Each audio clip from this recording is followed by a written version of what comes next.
અમરેલીની નર્મદા જિલ્લામાં વિવાદ સામે આવ્યો છે। જે જંગલમાં ખેડાણ કરવાનું હોય તેને લઈ અને વિવાદ સામે આવ્યો છે। ખોપી ગામે જંગલની જમીન ખેડાણ મુદ્દે વિવાદ સર્જાયો છે।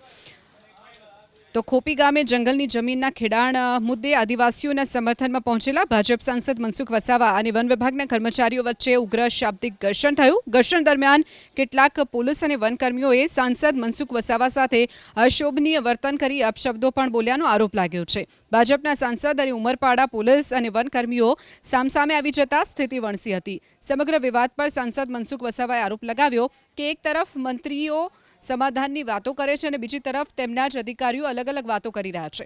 સરકારની આ બેધારી વાત ઉપર નારાજગી વ્યક્ત કરતા મનસુખ વસાવાએ ખેડૂતોને ન્યાય મળવો જોઈએ અને જંગલની જમીન ખેડવા દેવી જોઈએ તેવી માંગ કરી છે। પોલીસ વાળો હતો એ થોડો પીધેલો હતા। આમ તો લગભગ બધા પોલીસ વાળા બધા પીધેલા હતા। તો એમાં એક બે લોકો ગાળાગાળી કરીને નિમ્ન કક્ષાની ગાળો બોલી।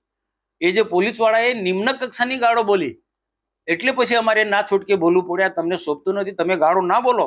અમે બહુ સંયમ રાખ્યો છે, અમે બહુ સંયમ રાખ્યો છે। પણ આજે ત્યારે જ મારે કહેવું પડ્યું કે એક બાજુ તમે સરકાર અમારી સાથે સમાધાનની વાત કરે છે અને બીજું બાજુ સરકારમાંથી એવો આદેશ આપવામાં આવે, જંગલ ખાતાના વડાઓ ઉપરથી ગાંધીનગરથી એવો આદેશ આપવામાં આવે છે, ડીએસપી ને ડીએફઓની સૂચના આપે છે કે આ વિસ્તારમાં ચકલું પણ નહીં ફરવા જેવું। તો શું આ લોકશાહી છે? આદિવાસીઓ પર આ રીતના તમે જુલમ ગુજારો છો।